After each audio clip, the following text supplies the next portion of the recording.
Get some more of the multicolored ones, man. I broke the. Oh I yeah, broke those yeah, 2 weeks them all ago. back. And then I'm starting to figure this thing out, man. Yeah. But yeah, man, like I said, man, tap in with my boy Dry. You know what I'm saying? Make sure y'all follow him. Y'all interested in any artists, zippers, and stuff like that. He's the plug. So I'm yeah, proud of you man. too, bro. Hold on, I want to say this. I'm proud of you. Like, you are a real superstar for the trenches, bro. Like, he done been in the schools. He got books. He leads seminars, and bro, he got his own brand and Yeah, photography man. studios with an S. Studios. I'm Studio. talking plural. You know what I mean? So keep it up, bro. I'm proud of Man, I you. appreciate it, man. So yeah, we oh, okay. What's up, Jeff? Yeah, that's what I'm saying. Hey, who we with? Hey, put the Drake on y'all. Okay, we about to get out of here, man. Drum man, I appreciate you. Nah, for sure, bro. You know what I'm saying? Anytime. Twitch, YouTube, Facebook, Twitter, TikTok. I see y'all over here. See, Drive. Yeah.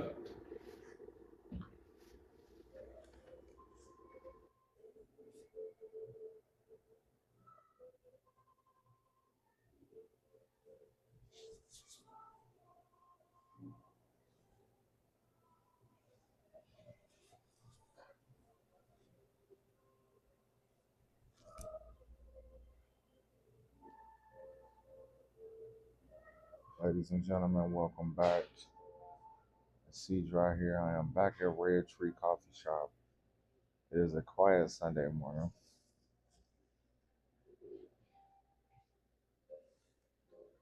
This piece behind me right here is called Expensive Paint.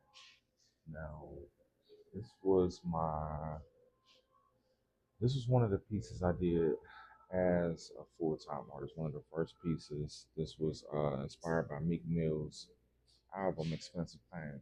Now, once he put this piece out, he said he wanted the artists to come up with their own rendition of Expensive Pain.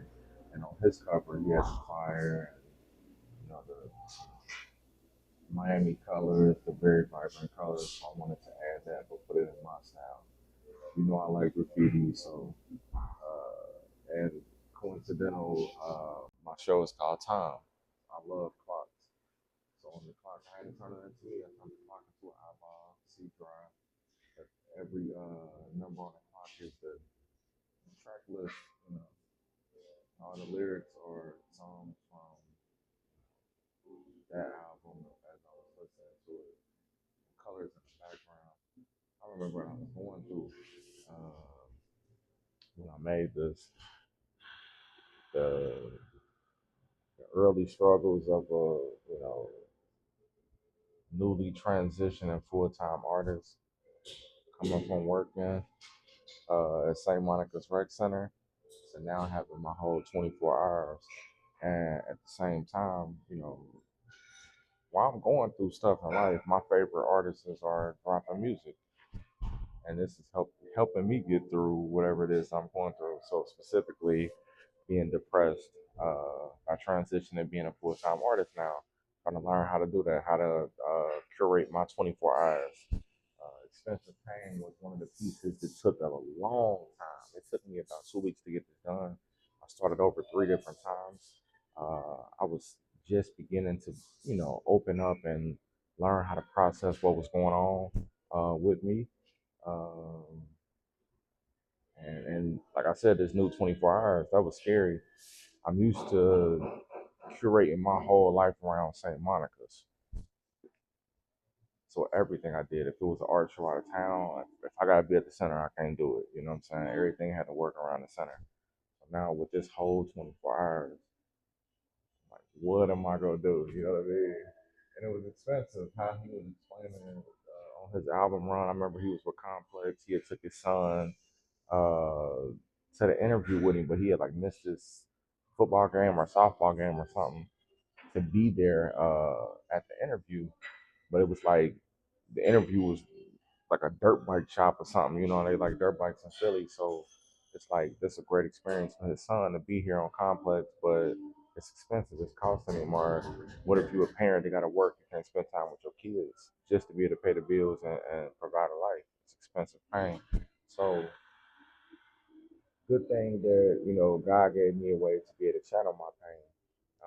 and it is expensive. But now I put it inside my artwork, and I help, you know, teach kids how to recognize and express emotions.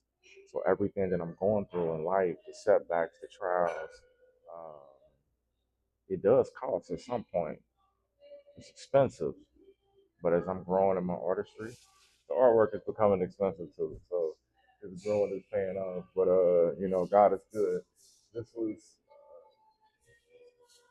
this was just a cool time in life, man. Like really learning how to be a full-time artist.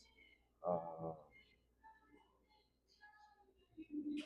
Time to time, I get to think back uh, and just reminisce on them times, man. Like I literally didn't know what to do to be a full-time artist. And I remember I used to have mass talks with one of my mentees, Ahmad, and I remember he asked me, "What do you think your day should look like?" You know, typically as a mentor, I always had an answer. You know what I'm saying? Or I knew how to get the answer. This time I didn't know how to get it, and I definitely didn't have it. And I don't know what my day should look like. I remember we fast forwarded that like, you know, 2 years later. Uh, I have my own curriculum. I'm teaching. I'm moving around, just being dry. You know what I mean? So now my day to day is crazy. I'm teaching. I'm speaking. I'm showcasing. I'm in meetings. I'm in photo shoots and all type of stuff on my day to day now. And you know, I'm very thankful because I spent like 6 months depressed. I'm trying to give up on not on life, but just on art. Like God, I felt like you told me to leave my job at St. Monica to follow my art. Now all this stuff falling apart, nothing working out. It was crazy.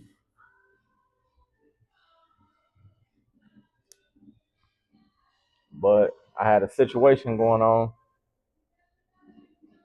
You know, sometimes, not sometimes, all the time, you got to get the people out of your life that are distracting you and holding you back. You got to be able to take time to spend with the Lord to process what's going on in your life. You'll be able to hear from the Lord. All you got to do is ask Him who don't need to be there.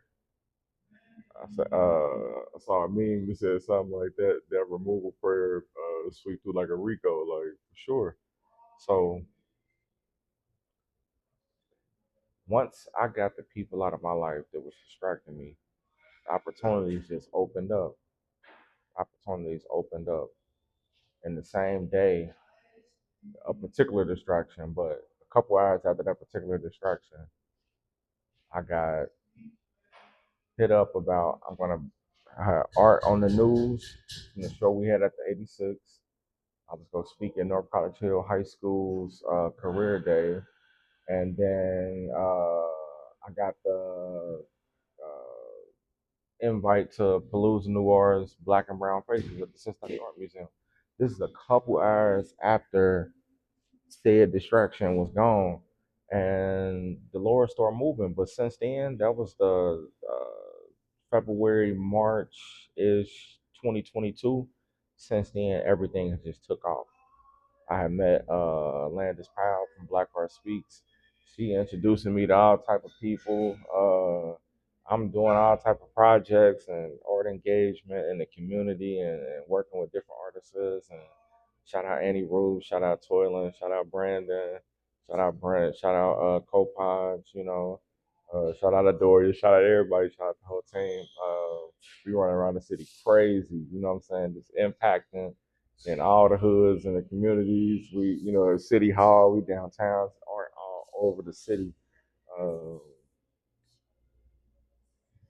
and it look easy now, and I make it look easy, but man, even still, I wanna give up at least once a week in 2025. As you watching this episode, or whenever you watching this episode, I want to give up at least once a week. Like that, it'd be crazy. I don't get to document everything. Some stuff be crazy. I make it look easy, but I literally came from nothing. We built this art up from the ground up.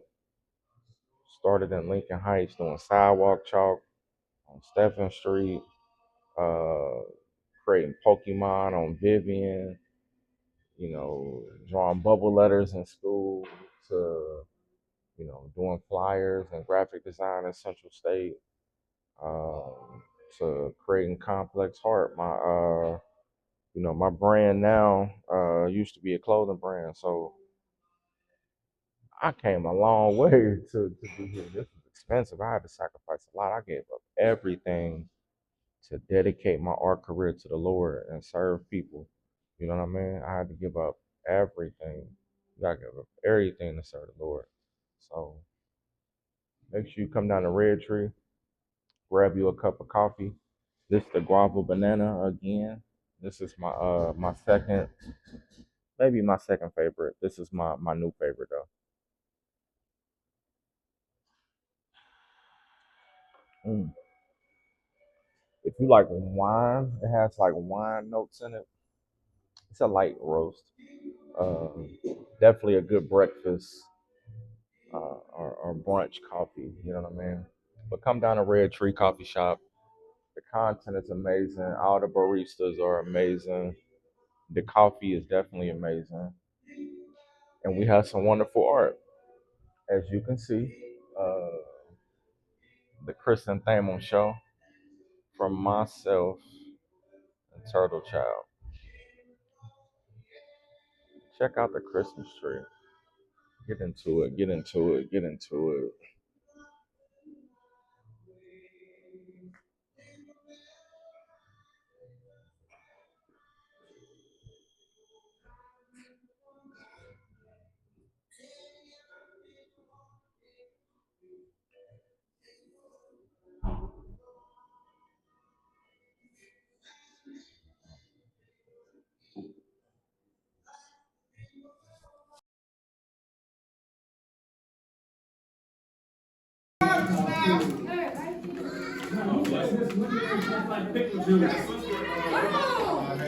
What's that drink at his face like? Like purple, like yeah, but it ain't like it ain't a flavor shop have for those. They mixed it like they made that color. And he's got a hold on the flavors.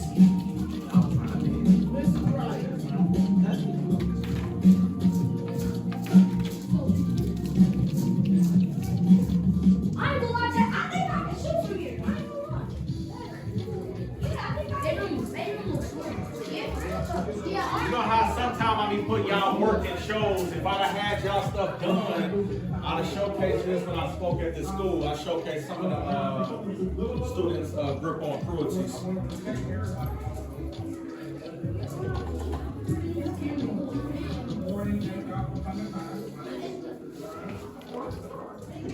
Like this, right?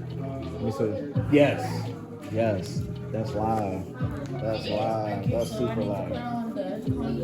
If you want to, you can put however you want to design your flyer. If you want to make you on there instead of Grippo, you and your crown, you can put you and your crown on there. So I can put this, like the words raping, this raping. In the background? Yeah. I need you. Wait,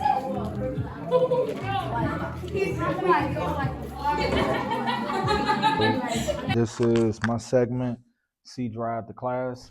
This is my last official day with my 5th and 6th graders at Rothenberg School. I've been here 4 school years, and it's a pleasure to be able to do this. I was talking to their after school teacher about just stuff that I want to do as far as, in the community and just being of service outside of my art. And I was like, the art is cool because it helps them, understand and be able to verbalize, emotions, but it's other tangible things that I do want to be able to do. Um, and she was just trying to, press upon me that your time and impact and stuff that you tell them is important as well. But I'm like, a lot of people don't care about that. They don't, they're too young to even be able to put two and two together about such. But it's definitely a blessing. We were working on the rose that grew from concrete based off a painting that I did called From the Concrete Our Rose. And it started off slow, with all the classes, but I think they are picking up.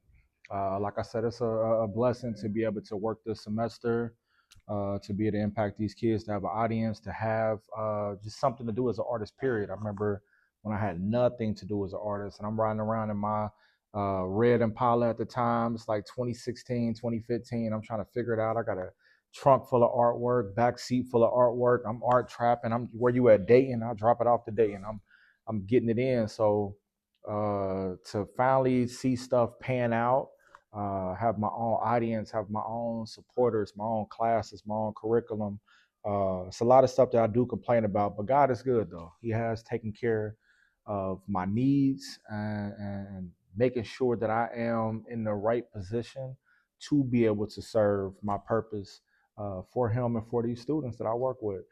So thank you to anyone who has, booked me for a class, whether it was at your school, professional development, rec center, library, whatever it is. If you have ever given me opportunity with my artwork, thank you from the bottom of my heart. You see, we got the show loaded. I make sure we showing this every class period. Sometimes they get to see themselves on the show, but it's a blessing just to be able to have that reference as well. I can be booked at seedry.com. That's seedrye.com. Feel free to look at my bio. Feel free to look at my artwork, my curriculum vitae, my art resume, whatever it is that you need. If you can't find it on the site, it's a small red tab at the bottom right corner. Shoot me a message on there and I'll get back to you fast as I can. I am trying to balance a lot, so I am not the fastest with this stuff, but it's me working at 7, 8 different schools at one time and trying to make all this stuff happen. But thank you all.